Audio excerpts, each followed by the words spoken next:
प्रसंगिक धर्म जिज्ञासा और ब्रह्म जिज्ञासा, तो इसमें क्रम मान लेना चाहिए। अत शब्द का अर्थ क्रम मान लेना चाहिए, ऐसा पूर्व पक्षी ने कहा। तो सिद्धांती ने कहा ऐसी बात नहीं है। यद्यपि धर्म जिज्ञासा से पहले भी वेदों का अध्ययन करना पड़ती है और कर्म जिज्ञासा और ब्रह्म की जिज्ञासा से पहले भी वेदों का अध्ययन करना पड़ता है।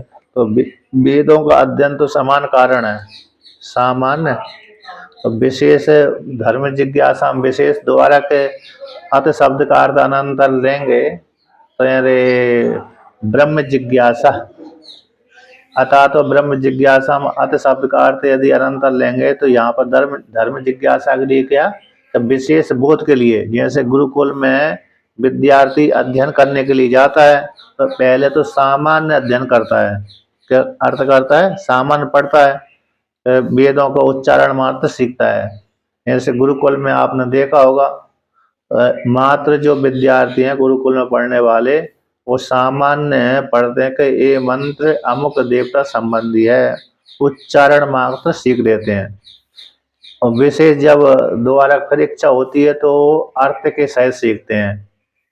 तो पहले तो वेदों का अध्ययन सीधा सीधा मात्र उच्चारण मात्र है। तो इसके पश्चात फिर विशेष जानने के लिए धर्म की ब्रह्म की जिज्ञासा होती है, तो विशेष कारण हो जाता है। इसलिए अनंतर शब्द अत शब्द अनंतर में ब्रह्म जिज्ञासा भी कर्म ज्ञान के लिए है, ये विशेष हो जाएगा। तो सिद्धांती ने कहा ऐसी बात नहीं है कि यहाँ पर यद्यपि अध्ययन तो दोनों समान है, किंतु ब्रह्म जिज्ञासा और धर्म जिज्ञासा इन दोनों में क्रम की अपेक्षा नहीं है, बल्कि धर्म की जिज्ञासा से पहले भी ब्रह्म की जिज्ञासा हो सकती है। जिसने वेदों का अध्ययन किया ऐसा व्यक्ति जो साधन चतुष्टय संपन्न है, उसके लिए धर्म की जिज्ञासा से पहले ही ब्रह्म की जिज्ञासा उत्पन्न हो जाती है। यानी अधीत है वेदों का जिसने अध्ययन किया है, ऐसे विद्वान को धर्म की जिज्ञासा से पहले ही ब्रह्म की जिज्ञासा उत्पन्न हो जाती है। इसलिए वहां पर जो अत शब्द आया है, सूत्रकार ने जो अत शब्द किया अनंतर अर्थ में है, तो क्रम मान लो। तो कहते क्रम जैसे यहाँ पर कर्म कांड में क्रम की अपेक्षा होती है, ऐसे यहाँ पर भी धर्म जिज्ञासा के बाद ब्रह्म जिज्ञासा हुई, एक क्रम नहीं है यहाँ पर। जैसे 10वें यज्ञ में अथवा अन्य यज्ञों में जैसे अंगों का दान किया जाता है, जो पशु यज्ञ होते हैं जिसमें पशु की बलि दी जाती है, तो उसमें सबसे पहले जिस यज्ञ में पशु की हिंसा की गई और पशु के अंगों का दान किया गया, तो वहां पर छेदन प्रक्रिया होती है। और छेदन प्रक्रिया करने के पश्चात कहते पहले तो गला काट आदि देते हैं, जिससे वो मर तो गया देवता के निमित्त से। अब सबसे पहले उसमें किसका मांस का अरे अग्नि में आहुति डालें देवता के लिए, कहते हैं पहले हृदय का, यानी हृदय की जो बपा रहती ना, हृदय का मांसपिंड विशेष है, उसकी बपा निकाल करके डाल दें, अग्नि में प्रक्षेप करें। तो और दूसरी हृदय से अग्रे अवद्यति अतः जिब्बाया अति वक्षसा, कहते पहले हृदय को यानी हृदय की बपा का उच्छेदन करके अग्नि में आहुति दें, फिर जिब्बा का उच्छेदन करके अग्नि में आहुति दें, फिर वक्ष स्थल का उच्छेदन करके वक्षसा यानी वक्ष स्थल वक्ष ही होता है, तो उसको उस वहाँ के मांसपिंड को कहते हैं निकाल करके अग्नि में प्रक्षेप करें। तो यहाँ पर तो क्रम जो अत शब्द आया क्रम का वाचक है। कौन सी श्रुति में? तैत्तिरीय संहिता की श्रुति है, हृदय अग्रे अवद्यति अत जिब्याया अत वक्षसा। तो यहाँ पर जो क्योंकि एक ही काल में ना तो हृदय को छेदन करके आहुति दी जा सकती है, ना ही जिब्बा का, ना ही वक्षस्थल आदि का, तो यहाँ पर तो क्रम की अपेक्षा होती है।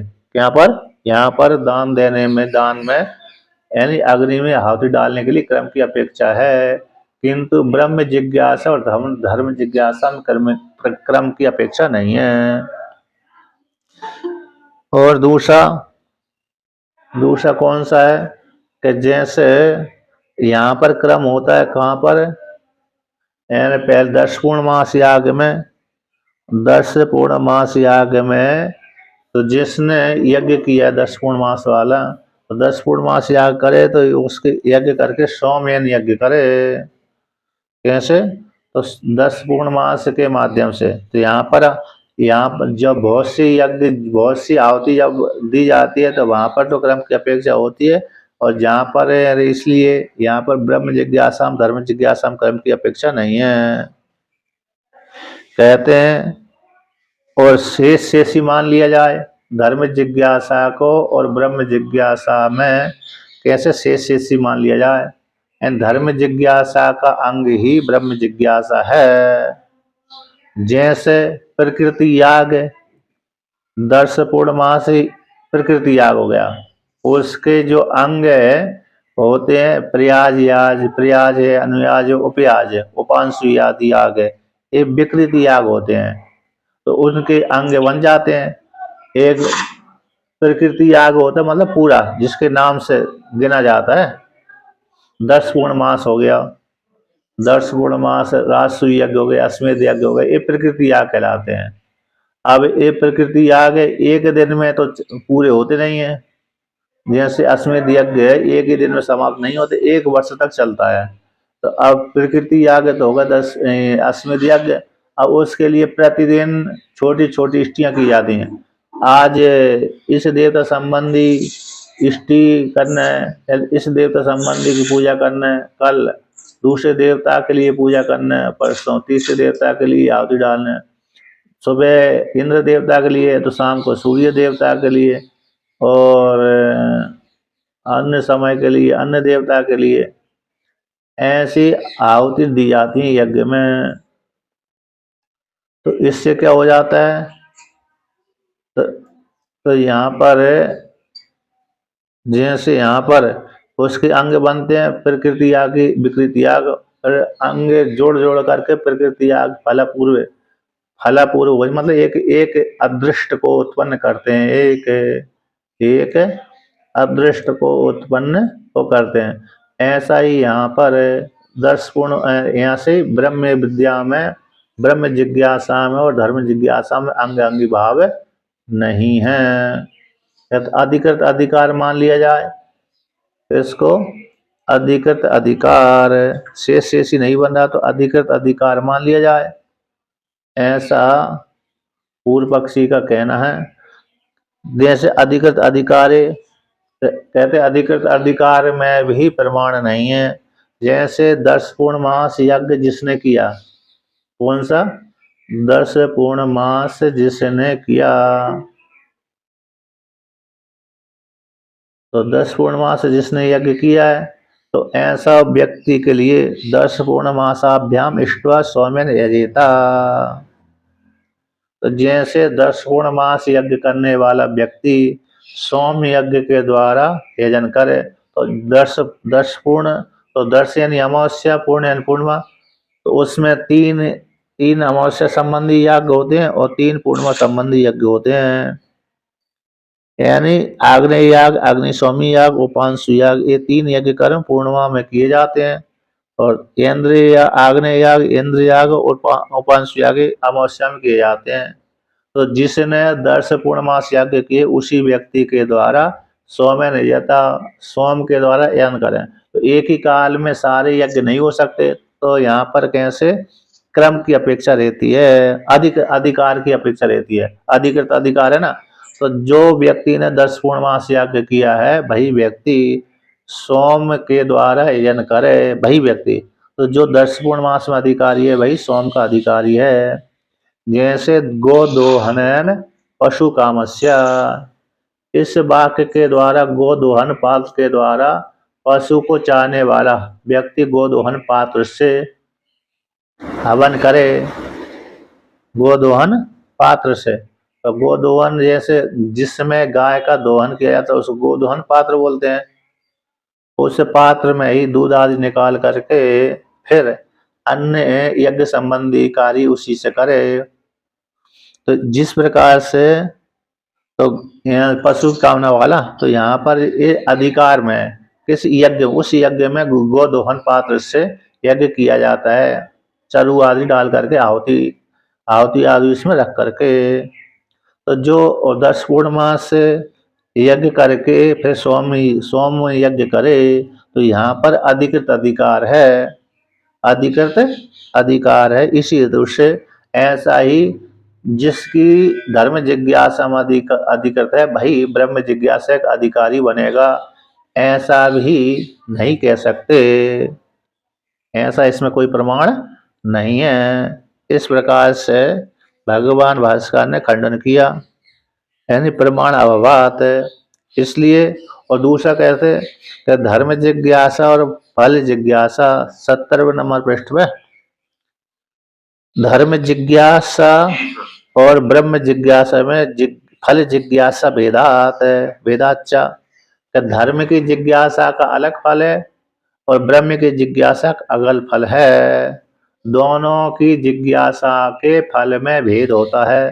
धर्म की जिज्ञासा उत्पन्न होने वाला फल क्या है, कह रहे स्वर्ग आदि, स्वर्ग से लेकर पृथ्वी लोक से लेकर के ब्रह्मलोक पर्यंत तक उसका फल होता है धर्म जिज्ञासा का।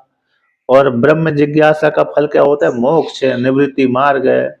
धर्म की जिज्ञासा से तो प्रवृत्ति मार्ग की फल की प्राप्ति होती है, लोकांतर गमन की प्राप्ति होती है, और ब्रह्म की जिज्ञासा से तो मोक्ष मार्ग की प्राप्ति होती है। इसलिए भी क्रम आदि की अपेक्षा नहीं है, अधिकृत अधिकारी भी नहीं है। जैसे यहाँ पर वर्णन किया कि जो यहाँ पर अधिकृत अधिकार और क्रम है, ऐसे जिस यद अरेवा ब्रह्मचर्य समाप्य गृह भवेत ग्रहाद बनी भूत अप्रवर्जित, इस श्रुति में क्रम की अपेक्षा है।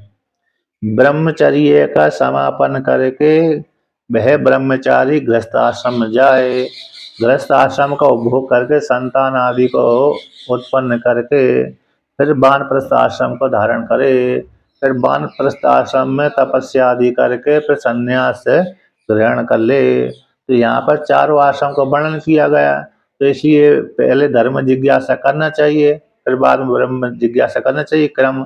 तो ये श्रुति स्वयं ही कह रही है और स्मृति भी कह रही है कि आदित्य विधिवत वेदान पुत्रांश उत्पाद्य पुत्रांश्चोत्पाद्य धर्मता इष्ट्वा च शक्ति तो यज्ञ धर्म मनो मोक्षे निवेशित। कहते हैं विधिवत वेदों का अध्ययन करके और पुत्रों को धर्म के अनुसार पुत्रों को उत्पन्न करके और शक्ति के सामर्थ्य से यज्ञ करके फिर मन को मोक्ष में लगा दे।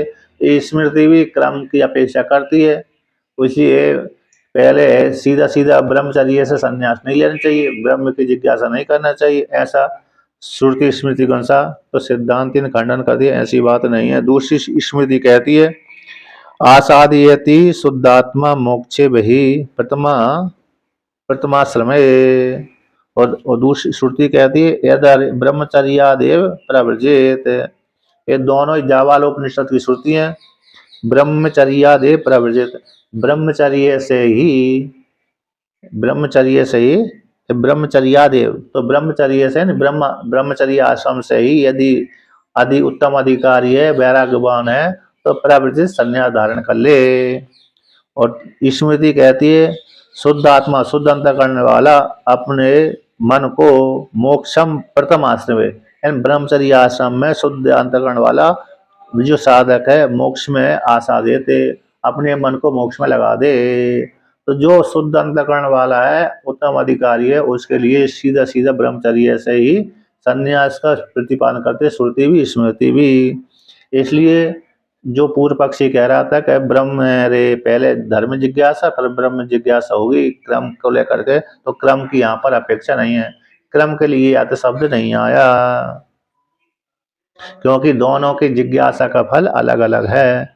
इस प्रकार से वर्णन कर दिया। पर ये श्रुति आई थी, कौन सी श्रुति, जावालोपनिषद की ब्रह्मचर्य समाप्य गृह भवेत ग्रहाद बनी भूत प्रवर्जित। तो इस श्रुति की गति क्या होगी कि हाँ, ये अज्ञानी को विषय करने वाली है। ये श्रुति किसको विषय करने वाली है, जो अधिकारी नहीं है, जिसका अंतकरण शुद्ध नहीं है। जिसका अंतःकरण शुद्ध नहीं है वह तो ब्रह्मचर्य को पालन करके फिर गृहस्थ आश्रम में जाए। गृहस्थ आश्रम में यदि शुद्ध अंतःकरण शुद्ध नहीं हुआ तो वानप्रस्थ आश्रम स्वीकार कर ले। वानप्रस्थ में भी यदि अंतःकरण शुद्ध नहीं हुआ तो फिर साधना करते हुए संन्यास धारण कर ले, है ना। मतलब ये है कि जो ब्राह्मण आदि है तो ये जो ऐसे 4 आश्रम का सेवन कर सकता है। कौन? जो शुद्ध अंतःकरण जिसका नहीं है। और जिसका शुद्ध अंतःकरण है तो जब होगा उसी काल में संन्यास ले ले। जब जिस व्यक्ति का अंतःकरण शुद्ध हो जाए उसी काल में उसको संन्यास ले लेना चाहिए। और जिसका अंतःकरण शुद्ध नहीं है उसको संन्यास लेने की आवश्यकता नहीं है, वो तो धर्म का पालन करता रहे, आश्रम का सेवन करता रहे, ऐसा वर्णन कर दिया। और भी कहते हैं कि अरे 70 नंबर पृष्ठ भाई भाष्य की पंक्ति, अभ्युदय फलम धर्म ज्ञानम तच्च अनुष्ठान अपेक्षम। कहते हैं धर्म ज्ञान को, धर्म जिज्ञासा वाले ज्ञान को जो अभ्युदय फल को देने वाला है उसको अनुष्ठान की अपेक्षा होती है। वेदों का स्वाध्याय करके ब्रह्मचारी अब धर्म ज्ञान के लिए, धर्म ज्ञान तो पढ़ लिया, वेदों का अध्ययन तो कर लिया, लेकिन वेदों का अध्ययन करने मात्र से ही स्वर्ग लोक फल की प्राप्ति नहीं होती। तो उसके लिए अभ्युदय चाहिए, यानी स्वर्ग आदि फल चाहिए। तो स्वर्ग आदि फल के लिए फिर उससे जो ज्ञान अर्जन किया था, वेदों का अध्ययन किया था, उसका अनुष्ठान करना पड़ती है। तो तच्च अनुष्ठान अपेक्षा, धर्म ज्ञान के लिए अभ्युदय फल की प्राप्ति के लिए क्या करना पड़ता है? अनुष्ठान का सेवन करना पड़ता है, यज्ञ आदि करना पड़ता है। शौर्य कहते हैं फल भेद से, तो फल का भेद यहाँ पर कहते हैं इस प्रकार से, उसके लिए यानी अभ्युदय फल के लिए तो धर्म जिज्ञासा वाले व्यक्ति के लिए अनुष्ठान की अपेक्षा होती है। किंतु कहते हैं निःश्रेयस फलम तो ब्रह्म विज्ञानम न च अनुष्ठानांतरम अपेक्षात अनुष्ठानांतर अपेक्षम। कहते तू शब्द परंतु, कहते जैसे धर्म ज्ञान वाले अधिकारी के लिए उन अभ्युदय को फल की प्राप्ति के लिए अनुष्ठान की अपेक्षा होती है, उसी प्रकार से ब्रह्म जिज्ञासा वाले के लिए भी निश्चय फल की प्राप्ति के लिए अनुष्ठान की अपेक्षा हो जाए कि ना, ऐसी बात नहीं। किंतु जो ब्रह्म ज्ञान का अधिकारी है, ब्रह्म ज्ञान का फल कैसा? मोक्ष है। निश्चित फलम, निश्चित फल यानी मोक्ष, ये ब्रह्म ज्ञान का फल है। तो ब्रह्म ज्ञान के लिए अनुष्ठान की अपेक्षा नहीं होती, अनुष्ठानांतर की अपेक्षा नहीं होती। जैसे स्वर्गलोक फल की प्राप्ति के लिए तो अनुष्ठान की अपेक्षा होती है, यज्ञ आदि करने की अपेक्षा होती है। और जो मोक्ष है, मोक्ष के लिए किसके अनुष्ठान की अपेक्षा नहीं होती। वहां तो ब्रह्म ज्ञान की मीमांसा के लिए अविद्या की निवृत्ति मात्र है। और मोक्ष कैसे? निःश्रेयस फलम, निःश्रेय फलम का अर्थ टीका में किया है नित्यम निरपेक्षम श्रेयो निःश्रेयम निःश्रेयसम मोक्षम। 71 नंबर पृष्ठ की तीसरी नीचे से तीसरी पंक्ति, नित्यम निरपेक्षम श्रेयो यानी नित्य निरपेक्ष, किसी की अपेक्षा नहीं रखता, ऐसे से ऐसा निःश्रेयसम, निःश्रेयस का अर्थ करती है मोक्ष, उसका जो फल है मोक्ष ब्रह्म ज्ञान का फल है। यानी ब्रह्म ज्ञान को अपने उत्पत्ति के लिए तो कर्म कांड की अपेक्षा होती है। इसको ब्रह्म ज्ञान को उत्पन्न होने के लिए कर्म कांड की अपेक्षा होती है ना। ब्रह्म ज्ञानम च सोत्पत्ति व्यतिरिक्त अनुष्ठानम न अपेक्षति दिया। यानी यहाँ पर अपनी उत्पत्ति के लिए, ब्रह्म ज्ञान को अपनी उत्पत्ति के लिए यम नियम आसन प्राणायाम आदि ध्यान धारणा आदि की अपेक्षा होती है, किंतु अन्य जो कर्म कांड आदि है इसके लिए नहीं। चित्त की शुद्धि के लिए कर्म कांड है, अंतःकरण की शुद्धि के लिए कर्म कांड होते हैं। और ब्रह्म ज्ञान की उत्पत्ति के लिए तो वेदांत का स्वाध्याय और यम नियम आसन प्राणायाम आदि इनकी अपेक्षा होती है। ब्रह्म ज्ञान हो गया तो ब्रह्म ज्ञान के द्वारा फल मोक्ष फल की प्राप्ति हो जाती है, तो अनुष्ठानांतर की अपेक्षा नहीं है, यानी यज्ञ आदि की अपेक्षा नहीं है। ब्रह्म ज्ञान को यहाँ पर ब्रह्म ज्ञानम च सोत्पत्ति से व्यतिरिक्त अनुष्ठान की नापेक्षा, ब्रह्म ज्ञान को सोत्पत्ति से व्यतिरिक्त अपनी उत्पत्ति से अतिरिक्त किसी अनुष्ठानांतर की अपेक्षा नहीं हो। तो ब्रह्म ज्ञान को किसकी अपेक्षा होती है? अपनी उत्पत्ति के लिए। अपनी उत्पत्ति के लिए ब्रह्म ज्ञान को कर्मकांड और यम नियम आसन, विशेष रूप से वेदांत का स्वाध्याय और यम नियम आसन षट संपत्ति की अपेक्षा होती है। कर्म कांड से अंतःकरण की शुद्धि होती है। अंतःकरण शुद्धि हो जाने से फिर उसमें ही वेदांत पढ़ लिया तो ज्ञान की प्राप्ति हो जाती है। इसलिए स्वरूप से और हेतु से भी, स्वरूप से और हेतु से और फल भेद से समुच्चय संभव नहीं है। किसमें? धर्म जिज्ञासा में, ब्रह्म जिज्ञासा में। पहले धर्म जिज्ञासा करो फिर ब्रह्म जिज्ञासा करो, ऐसी अपेक्षा नहीं है। समुच्चय आदि नहीं है, क्रम भी नहीं है। अब आगे कहते हैं, यहाँ तो जो अधिकारी बन गया उसी काल में ब्रह्म की जिज्ञासा उत्पन्न हो जाती है। मेरी आवाज सुनाई पड़ रही है? हेलो,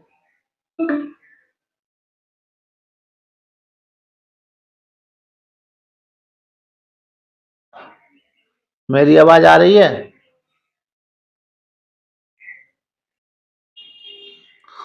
तो इसलिए अनुष्ठानांतर की अपेक्षा नहीं होती। स्व की उत्पत्ति को छोड़ करके फल लेने के लिए अनुष्ठानांतर की अपेक्षा नहीं होती। अब कहते हैं 72 नंबर पृष्ठ पे, भव्यश्च धर्मो जिज्ञास्यो न ज्ञान काले अस्ति। तो कहते हैं भव्य यानी साध्य, भव्य यानी साध्य होता है, साध्य, धर्म साध्य। तो जिज्ञास्यो न ज्ञान काले अस्ति, ज्ञान काल में। तो यहाँ पर वर्णन करते हैं, यानी जो धर्म जिज्ञासा के विषय कौन है? धर्म है। धर्म जिज्ञासा के विषय कौन है? साध्य यानी भव्य, भव्य यानी साध्य। तो जो भव्य यानी साध्य है और धर्म, धर्म जिज्ञासु, तो धर्म जिज्ञासा का जो साध्य वो कौन है? धर्म है। धर्म जिज्ञासा का जो विषय है, विषय यानी साध्य, तो कौन है? वो धर्म है। तो कहते ज्ञान काल में, वो ज्ञान काल में तो साध्य नहीं होता और तो अनुष्ठान किया जाता है। धर्म जिज्ञासा का विषय जो धर्म है वह साध्य, और ज्ञान काल में वो है नहीं है। ज्ञान काल में उसका अनुष्ठान नहीं किया जाता। अनुष्ठान के लिए तो फिर क्रिया की जाती है। तो इसलिए पुरुष व्यापार तंत्रत्वात्, क्योंकि वह तो जब अरे धर्म जिज्ञासा होगी उसका अनुष्ठान करेंगे, तो अनुष्ठान करेंगे तो वो पुरुष के व्यापार के अधीन होता है। भवती भव्य साध्य, साध्यत्व हेतु कहते हैं जो धर्म जिज्ञासा का विषय जो धर्म है वह कैसे? उसका साध्य है। साध्य कौन हो गया? जो प्राप्त करने के योग्य। वो ज्ञान काल में नहीं होता। क्या नहीं होता? ज्ञान काल में नास्ति।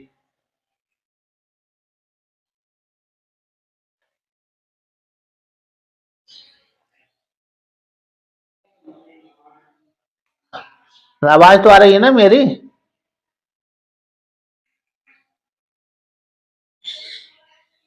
हाँ, आवाज आती रहे। तो कहते हैं नहीं, हाँ सही सही। तो देखिए, तो जो धर्म जिज्ञासा है, धर्म की जिज्ञासा है उसका विषय धर्म है। अब जब धर्म धर्म की जिज्ञासा हो रही है उस काल में वह ज्ञान काल में कैसे वो साध्य नहीं होता? ज्ञान काल में है नहीं होता। आता तो ज्ञान काल में तो मात्र ज्ञानी अनुष्ठान आदि नहीं किया जा सकता, क्योंकि अनुष्ठान आदि है वो तो पुरुष के व्यापार के अधीन होता है। किसके अधीन है? पुरुष के व्यापार के अधीन होता है।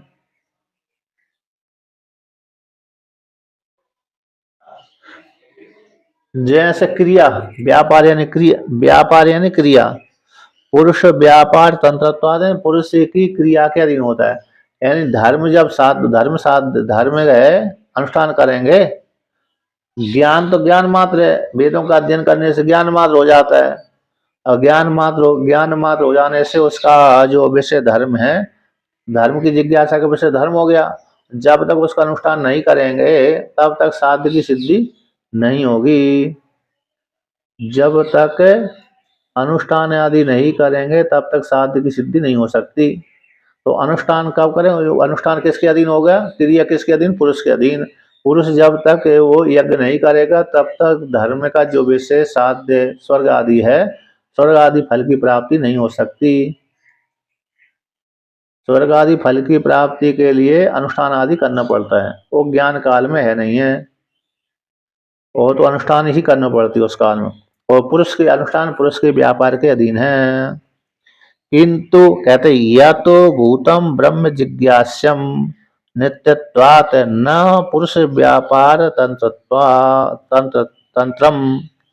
किंतु जो यहाँ पर ब्रह्म की जिज्ञासा में, ब्रह्म की जो जिज्ञासा है वहां पर, तो भूत सिद्ध जो परमात्मा है, ब्रह्म जिज्ञासा में ब्रह्म ही जिज्ञासा है। ब्रह्म जिज्ञासा के वैसे कौन है? ब्रह्म हो गया। ब्रह्म की ब्रह्म के जिज्ञासा का जो विषय ब्रह्म है, वह ब्रह्म कैसा? नित्य है। और नित्य है, और वो कहते हैं उत्पन्न नहीं होता, पुरुष के व्यापार के अधीन नहीं है। न पुरुष व्यापार तंत्र, पुरुष के द्वारा उत्पन्न नहीं होता। मात्र ब्रह्म की जिज्ञासा हो जाने पर उपनिषदों के अध्ययन कर लेने से, अब उपनिषदों के माध्यम से वो यथार्थ बोध हो जाता है कि ब्रह्म नित्य असंग कूटस्थ है, और तुम भी ब्रह्म ही हो। तुम कौन हो? ब्रह्म हो। इस प्रकार से अपने आप को जो कर्ता भोक्ता मान रहे थे, वो तुम कर्ता भोक्ता नहीं हो। ऐसा वो इसके बाद इसी पुरुष के द्वारा वो ब्रह्म उत्पन्न नहीं होता। जैसे पुरुष के धर्म जिज्ञासा का विषय जो धर्म था, वह तो पुरुष की क्रिया के अधीन होता है। स्वर्ग आदि फल जो पुरुष की क्रिया के अधीन ही है ना, क्योंकि जब तक पुरुष नहीं चाहेगा तब तक वह उस फल की प्राप्ति नहीं कर सकता, स्वर्ग आदि फल की प्राप्ति नहीं कर सकता। हाँ, यज्ञ आदि नहीं, पुरुष यज्ञ आदि नहीं करेगा, मात्र ज्ञान तो कर लिया, ज्ञान मात्र से तो उतना ही फल होता है, सामान्य फल होता है।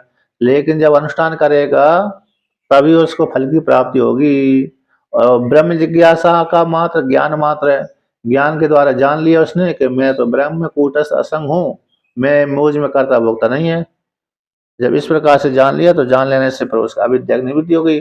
अविद्या की निवृत्ति होना ही मोक्ष फल की प्राप्ति है। अविद्या की निवृत्ति होना ही मोक्ष फल की प्राप्ति होती है। इस प्रकार से कहते हैं चोदना चोदना प्रवृत्ति भेदात। चोदना यानी विधि, विधि प्रवृत्ति में भेद होने से, विधि की प्रवृत्ति में भेद होने से। यहाँ पर टीका में दिया है 72 नंबर पृष्ठ में, पुरुष व्यापार यानी पुरुष का जो व्यापार प्रयत्न, तंत्रम हेतु यस्य तत्वात्, यानी जिस क्रिया में पुरुष का व्यापार प्रयत्न है, तंत्र यानी अधीन, हेतु है जिसके, तो जिससे यहाँ पर पुरुष के व्यापार का अधीन होती है क्रिया।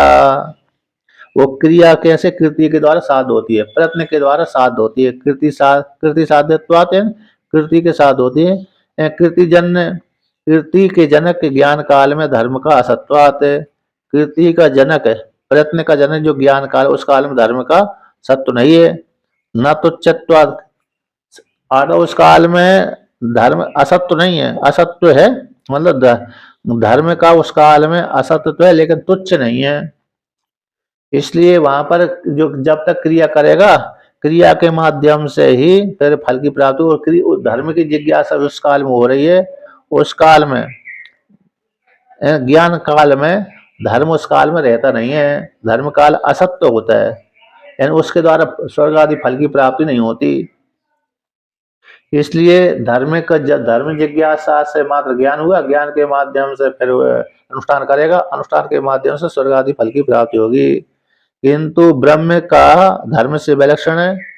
यानी उत्तर मीमांसा में तो जिस काल में ब्रह्म का विचार किया उस काल में अविद्या की निवृत्ति हो जाती है। अविद्या की निवृत्ति होते ही जीव अपने को कृतकृत जानता है। इसलिए तो दोनों की अभूत जो सिद्ध परमात्मा असाध्य उत्पन्न होने वाला नहीं है। तो साध्य असाध्य रूप से धर्म और ब्रह्म का स्वरूप भेद को कह करके हेतु से भी कहते चोदना प्रवृत्ति भेदाचा, दोनों में विधि की प्रवृत्ति, चोदना विधि वाक्य की प्रवृत्ति में भेद है। धर्म की जिज्ञासा में और ब्रह्म की जिज्ञासा में प्रवृत्ति में भेद है।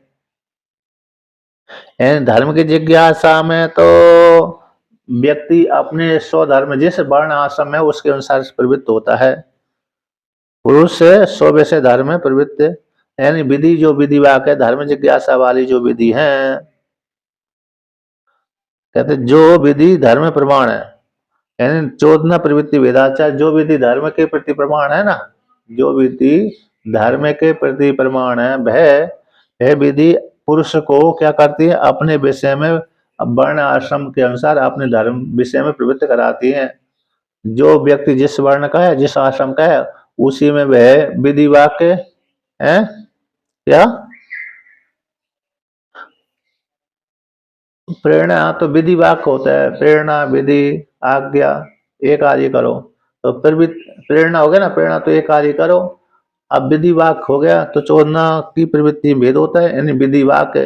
तो विधि वाक्य क्या करते हैं, जिस जो धर्म के विषय में विधि वाक्य है, जो विधि धर्म में प्रमाण होती है, जो विधि धर्म के विधि प्रमाण है, अब वो धर्म जो विधि वाक्य जिसके लिए आए क्या, हाँ चोदना विधि वाक्य आज्ञा, जैसे हिंदी में आज्ञा है, जैसे बड़ा व्यक्ति भी छोटे व्यक्ति को आज्ञा देता है तो छोटा व्यक्ति बड़े को आज्ञा देता है, तुम ये कार्य कर कर लेना, तुम ये कार्य करो, आप ये कार्य करो, आप ये कार्य कर दीजिए, इत्यादि जो वाक्य आते हैं आज्ञा अर्थ में होते हैं। तो उसी प्रकार संस्कृत में विधि कह देते हैं उसको, तब्यत अनियर, अरे लिंग लकार, लेट लकार, ये वाक्य आते हैं। तो चोदना के प्रवृत्ति धर्म विषय वाली चोदना और ब्रह्म विषय वाली जो वो ज्ञान है उस विधि वाक्य में ऐसे ऐसे प्रवृत्ति में भेद होता है, क्योंकि ब्रह्म परक जो वाक्य होते हैं उसमें चोद नहीं होती, वहां से ज्ञान परक होते हैं वो। और धर्म की जिज्ञासा में तो चोदना विधि वाक्य आता है, तो विधि से प्रवृत्ति होती है। तो विधि ये धर्म के विषय में जो विधि वाक्य प्रमाण है, तो एक कार्य करो, यानी एक कार्य करो, तो मतलब जो व्यक्ति जिस वर्ण आश्रम में है उसके अनुसार वो विधि वाक्य आ गया, तो विधि वाक्य के अनुसार वो उस कर्म वर्ण संबंधी कर्म करता है। तो वर्ण संबंधी कर्म करेगा तो उसको उस प्रकार के फल की प्रवृत्ति होगी। तो प्रवृत्ति का भेद होने से उसी को विवरण करते हैं, या ही चोदना धर्म से लक्षणम स स्ववैसे नियुंजना नियुंजना एव पुरुषम अवबोधयति, यानी क्योंकि जो चोदना है धर्म लक्षण वाली, धर्म के स्वरूप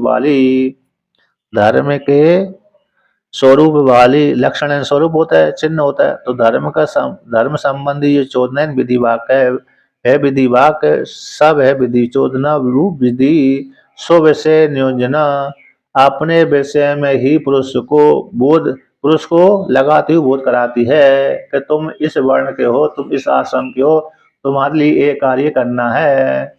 यदि ब्रह्मचर्य में है, ब्रह्मचर्य आश्रम है तो तुमको ये कार्य करना है, यदि ग्रस्त आश्रम में है तो तुमको ये कार्य करना है।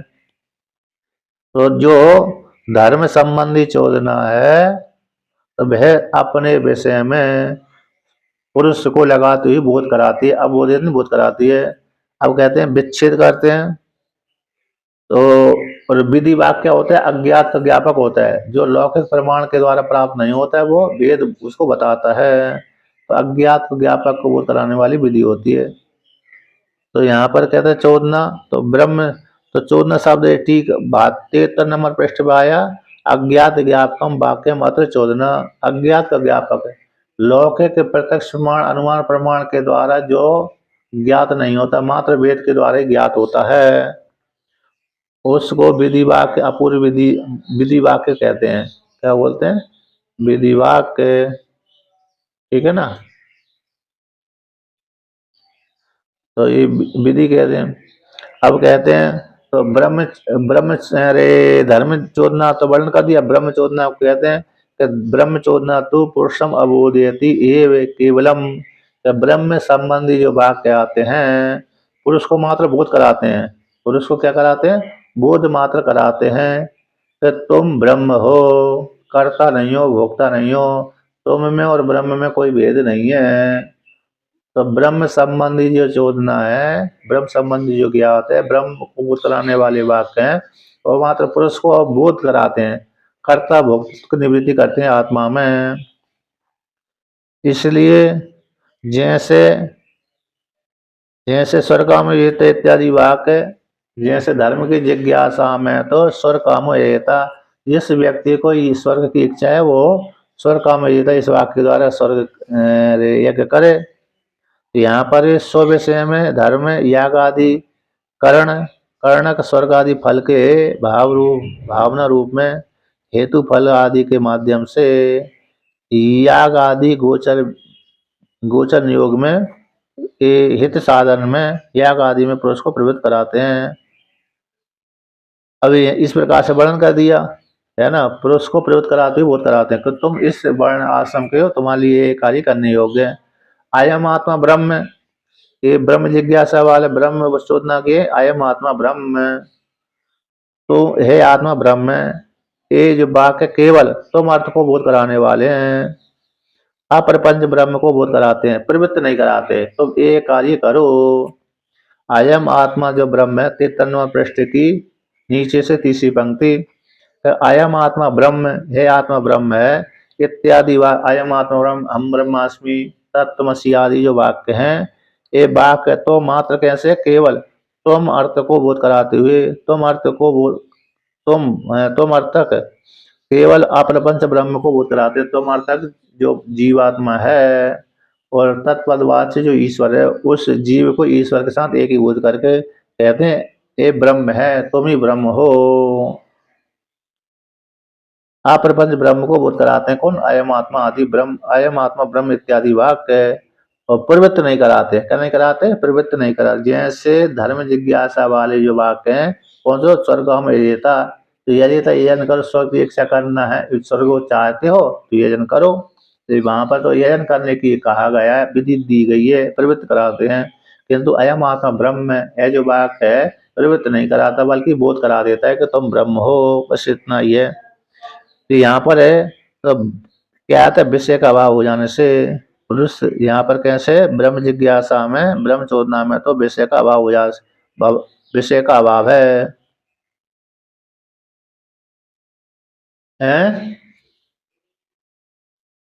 तो है बोध बोध मात्र कराता है, प्रवृत्त नहीं कराता है। तुम ये कार्य करोगे तब स्वर्ग की प्राप्ति होगी, तो तुमको ये कार्य करना चाहिए। ऐसा धर्म जिज्ञासा ब्रह्म जिज्ञासा नहीं, बल्कि ऐसे ब्रह्म जिज्ञासा में तो तुम अयम आत्मा ब्रह्म, ब्रह्म ऐसा है, बस ऐसा है, तुम ऐसे हो, इस प्रकार जान लिया तो बस ज्ञान काल में जब उपनिषद पढ़ते हैं उसी काल विचार कर लिया तो ज्ञान हो गया। हाँ, अनुष्ठान जब ज्ञान दृढ़ अप्रोक्ष नहीं हुआ तो दृढ़ अप्रोक्ष के लिए निरंतर निध्यासन हो गया। उसके लिए दृढ़ अप्रोक्ष के लिए निरंतर निध्यासन। इस प्रकार से अब आगे कहते हैं केवल, केवल शब्द यहाँ पर केवल अरे जो ब्रह्म चोदना है तो उसको मात्र बोध अकेला कराता है। क्या कराता है? बोध मात्र कराता है, प्रवृत्त नहीं कराता है। जैसे धर्म जिज्ञासा में प्रवृत्ति होती है, स्वर्ग आदि फल चाहिए तो भाई यज्ञ करो। यहाँ पर तो मात्र बोध मात्र आ रही है तुम ब्रह्म हो, बस इतना ही है। अबोधस्य चोदना अजन्यत्वात् न पुरुष अबोधने नियुज्यते। ज्ञान है, ज्ञान चोदना के द्वारा जन्म नहीं है। ज्ञान का विधि वाक्य के द्वारा जन्म न होने से, इसलिए पुरुष के लिए पुरुष अबोध में, इन ज्ञान में नियोजित नहीं होता।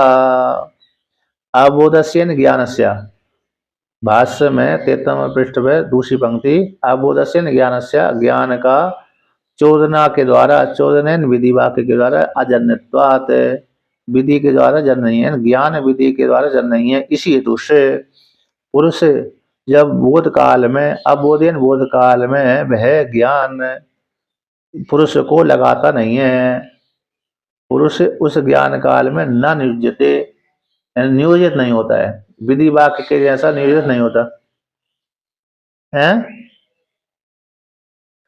जैसे ज्ञान विधि वाक्य के द्वारा जन्म नहीं होता, ब्रह्म ज्ञान ज्ञान है, विधि वाक्य के द्वारा जन्म नहीं है। इसलिए जब जिस काल में व्यक्ति ज्ञान कर रहा है, किसी वस्तु, किसी व्यक्ति को जानना है, ज्ञान कर रहा है ना, ये घट है, पट है इत्यादि है, घट है, पट है ना, ये वस्तु है, ये जो विधि के द्वारा उत्पन्न नहीं होता। जो ये घट है, जो सामने घट रखा, हाँ बस इतने से ज्ञान हो, इतने से विधि के द्वारा जन्म नहीं है, मतलब इतने से ज्ञान हो जाएगा। यदि उत्तम अधिकारी है तो पकड़ लिया उसने, परोक्ष ज्ञान तो हो ही गया, तुम ब्रह्म हो, इतने कहने मात्र से ही क्या हो जाएगा, परोक्ष ज्ञान हो गया। सामान्य जो प्रत्यक्ष वाली वस्तु में तो इतने कहने मात्र से ज्ञान हो जाता है कि घट है सामने रखा हुआ घट। देखिए, और जो जड़ वस्तु होती है ना, जड़ वस्तु संबंधी जो ज्ञान है वो तो बोलने मात्र से हो जाता है। जैसे घट है तो, हाँ वस्त्र है, ये घट है, बोलने मात्र से हो जाता है। यहाँ पर विधि की अपेक्षा नहीं है कि घट, घट कैसे हो सकता है, घट को पहले हम देखेंगे। जैसे बौद्ध आदि तो है ना, घट को सिद्ध करने के लिए बौद्ध तो अनुमान प्रमाण करते हैं, पहले वो अग्नि में हाथ डालते हैं, यदि अग्नि ने जला दिया तो अग्नि मानेंगे, नहीं तो नहीं मानेंगे। बौद्ध स्वतंत्र, तो उसमें ऐसे वो तो बाह्यार्थ तो मानते हैं, लेकिन वो अनुमान के द्वारा सिद्ध करते हैं। ऐसा ऐसा नहीं है यहाँ पर वेदांत आदि में, जो चक्षु का इंद्रियों के साथ संबंध हुआ, इतने मात्र से ज्ञान हो जाता है। इसलिए जो जो परोक्ष प्रत्यक्ष और परोक्ष ज्ञान होता है सुनने मात्र से ही हो जाता है। आत्मा के लिए अकेला दृढ़ अप्रोच करने के लिए, अप्रोक्ष ज्ञान के लिए बस इतना उत्तम अधिकारी होना है। उत्तम अधिकारी है तो श्रवण मात्र से ज्ञान हो जाता है, नहीं तो फिर निध्यासन करना पड़ती है, ठीक है ना। इसलिए तो जो ज्ञान है विधि के द्वारा, जैसे स्वर्ग आदि जो फल है विधि के द्वारा उत्पन्न होता है, स्वर्ग आदि फल क्रिया के द्वारा उत्पन्न होता है, यज्ञ करेगा तब फल प्राप्त होगा। ऐसा जो ज्ञान है किसी विधि से जन्म नहीं है, चोदनयन विधि से जन्म नहीं है। इसी हेतु से जन्म होने से पुरुष, जैसे पुरुष जिस काल में ज्ञान कर रहा है उस काल में है,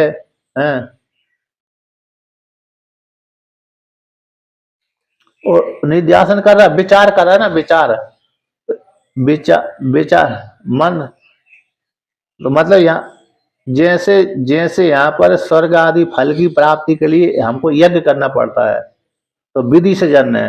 तो यहाँ पर तो ज्ञान कैसे उत्तम अधिकारी के लिए श्रवण मात्र से हो जाता है। तो हमने वेदांत अध्ययन कर लिया, वेदांत से श्रवण कर वेदांत ने बता दिया आयम आत्मा ब्रह्म है, उत्तम अधिकारी है ना। तो उत्तम अधिकारी के लिए ज्यादा करने की आवश्यकता नहीं है, मतलब श्रवण किया, श्रवण करते ज्ञान हो गया उत्तम अधिकारी के लिए। मध्यम अधिकारी के लिए, कनिष्ठ अधिकारी के लिए तो निध्यासन अनिवार्य है ना, वो बात अलग हो गई। लेकिन उसको भी परोक्ष ज्ञान तो है ही है, मध्यम अधिकारी के लिए, कनिष्ठ अधिकारी के लिए परोक्ष ज्ञान तो उसके लिए भी है। जैसे दसमस्तमसी, दसमस्तमसी दृष्टांत दिया जाता है ना, कि 10 में तुम हो, तो 10 में तुम हो इतने कहने मात्र से ही तो ज्ञान हो गया उसको, उसको ज्यादा प्रयत्न करने की जरूरत थोड़ी पड़ी। आचार्य ने बताया, आचार्य के श्रवण मात्र से ही उसको ज्ञान हो गया 10वां मैं ही हूँ, तो वहां पर ज्यादा मेहनत करने की आवश्यकता नहीं, क्योंकि उत्तम था वो। अब मध्यम है, कनिष्ठ है, तो फिर बार बार में चिंतन करने पड़ दिए मध्य। इसलिए वेदांत में जो उत्तम अधिकारी उसको श्रवण मात्र से ज्ञान हो जाता है। तो यहाँ पर विधि के द्वारा जन्म नहीं है, इतना खंडन करना है। ज्ञान विधि के द्वारा जन्म नहीं है, ज्ञान किसी को लगाता नहीं है, वस्तु के अधीन हो। ज्ञान कैसे वस्तु अधीन होता है, जैसी वस्तु है चक्षु के इंद्रिय के साथ संबंध हुआ उसी प्रकार ज्ञान हो जाता है, उसी को लेकर कहते हैं यथा अक्षय अर्थ सन्नी कर्षण अर्थ अवबोधे तद्वत। जैसे अक्षर इंद्रिय, इंद्रिय का अर्थ है विषय, इंद्रिय का जब विषय के साथ संबंध हो जाता है सन्निकर्ष के द्वारा, अर्थ का बोध हो जाता है, अर्थ का विषय का ज्ञान हो जाता है। जब तक इंद्रिय का विषय के साथ संबंध नहीं होता तब तक ज्ञान नहीं होता है ना। जैसे सामान्य श्रोत्र इंद्रिय वाला विषय, श्रोत्र जो पहले से ज्ञान बैठा हुआ है उसका तो बात अलग हुई, लेकिन यहाँ पर नया नया कोई विषय बताना है तो इंद्रिय का विषय के साथ संबंध हुआ और संबंध होते उसको ज्ञान हो जाता है कि इस वस्तु को ये क्या बोलते हैं, घट बोलते हैं, इस वस्तु को पट बोलते हैं, इस वस्तु को अन्य अन्य सामग्री बोलते हैं। उसी प्रकार से तद्वत, तद्वत उसी प्रकार से यहाँ पर भी कैसे जीवात्मा का परमात्मा का एक का बोध करा देते हैं। तो जिस काल में आचार्य ने उपदेश किया उत्तम अधिकारी के लिए, तो उत्तम अधिकारी ने जीव ब्रह्म की एकता सिद्ध कर लेता है, तुरंत ही घटा लेता है। क्या घटा लेता, तुरंत ही घटा लेता कि मैं ब्रह्म हूँ। तो यहाँ पर विधि की अपेक्षा नहीं है, ब्रह्म ज्ञान को उत्पन्न करने के, ब्रह्म ज्ञान के लिए कैसी, ब्रह्म ज्ञान के द्वारा मोक्ष फल प्राप्त और ब्रह्म ज्ञान के लिए विधि की अपेक्षा नहीं है। ब्रह्म ज्ञान उसको लगाता नहीं है, अधिकारी को लगाता नहीं कि तुम पहले ज्ञान करो इसके पश्चात फिर अनुष्ठान करो फिर तुमको उसका फल की प्राप्ति होगी, ऐसा नहीं। इस काल में आचार्य ने कहा कि तुम ब्रह्म हो, उसी काल में उसको ज्ञान हो जाता है कि मैं ब्रह्म हूँ। इस प्रकार से अब आगे प्रवृत्त नहीं कराता। जैसे धर्म जिज्ञासा के बाद उस स्वर्ग रूप फल की प्राप्ति के लिए क्या उसको अनुष्ठान की आवश्यकता होती है, उसी प्रकार से ब्रह्म जिज्ञासा वाले के लिए श्रवण मात्र, उत्तम अधिकारी है तो श्रवण मात्र से ब्रह्म का ज्ञान हो जाता है, और मध्यम अधिकारी है तो ब्रह्म का ज्ञान करने के पश्चात दृढ़ अपरोक्ष के लिए निध्यासन की आवश्यकता होती है। इसलिए यहाँ पर जो अत शब्द आया है वह अनंतर का वाचक है, न कि क्रम का, न आरंभ का, न अन्य का। क्रम वाचक भी नहीं है, क्रम अर्थ भी नहीं है और आरंभ वाचक भी नहीं है, बल्कि अनंतर का वाचक है। ऐसी प्राप्ति हो जाने पर अब उसी को आगे निगमन करते हैं, यानी अपने स्वजन्य ज्ञान में स्वयं प्रमाण होता है, ज्ञान प्रवर्तक नहीं होता। और प्रमाण से ही बोध की उत्पत्ति होती है, प्रमाण से ही ज्ञान की उत्पत्ति कैसे प्रमाण से होती है, उसकी उत्पत्ति में विधि का संबंध नहीं है। इस प्रकार से इसलिए वाक्यार्थ ज्ञान में पुरुष प्रवृत्ति नहीं होता, प्रवृत्ति नहीं होती, नियोजन नहीं होता। अब आगे कहते हैं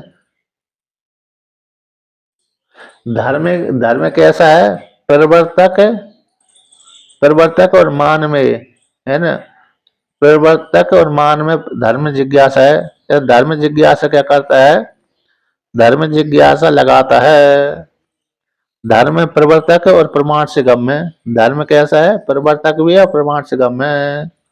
और ब्रह्म कैसा, उदासीन है, ब्रह्म जो ज्ञान है उदासीन और प्रवर्तक से भिन्न प्रमाण से गम्य है, प्रवर्तक से भिन्न प्रमाण से गम्य है। धर्म कैसा है, प्रवर्तक, प्रवर्तक है धर्म, प्रवर्तक प्रमाण से, प्रवर्तक प्रमाण से गम्य होता है, प्रवर्तक प्रमाण से गम्य है धर्म। और ब्रह्म कैसा है, या तो उदासीन, प्रवर्तक से भिन्न प्रमाण से गम्य है, जाना जाता है। इस प्रकार से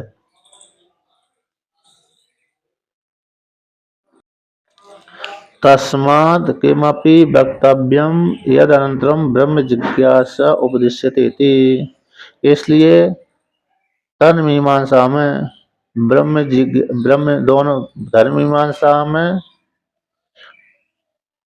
और ब्रह्म मीमांसा में, तो यहाँ पर जो अत शब्द, अतः तो धर्म जिज्ञासा में, ऐसे क्रम अर्थ में अत शब्द न इति भावा, क्रम अर्थ में यहाँ पर अत शब्द नहीं आया।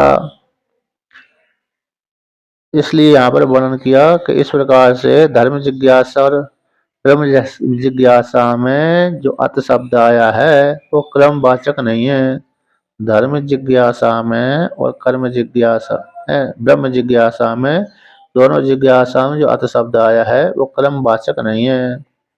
एवं इस प्रकार से अत शब्द का अनंतर ये अनंत अर्थांतर संभव न होने से अनंतरी वाच्यत्व की प्राप्ति हो जाने पर उसकी कहाँ तक अवधि है, ऐसे हो जाने पर तो पुष्कल कारणम वक्तव्यम, तो उसका कारण वर्णन कर दिए कि अनंतर्यार्थ में तो है, तो किसकी उससे अनंतर्यार्थ में उसकी अवधि कहाँ तक है, किसके अंतर, तो तस्मात किमपि वक्तव्यम, कुछ तस्मात, तो इसीलिए किसके अंतर, किमपि वक्तम, कुछ कहना चाहिए कि इसके अंतर ब्रह्म जिज्ञासा उपदेश की जाती है।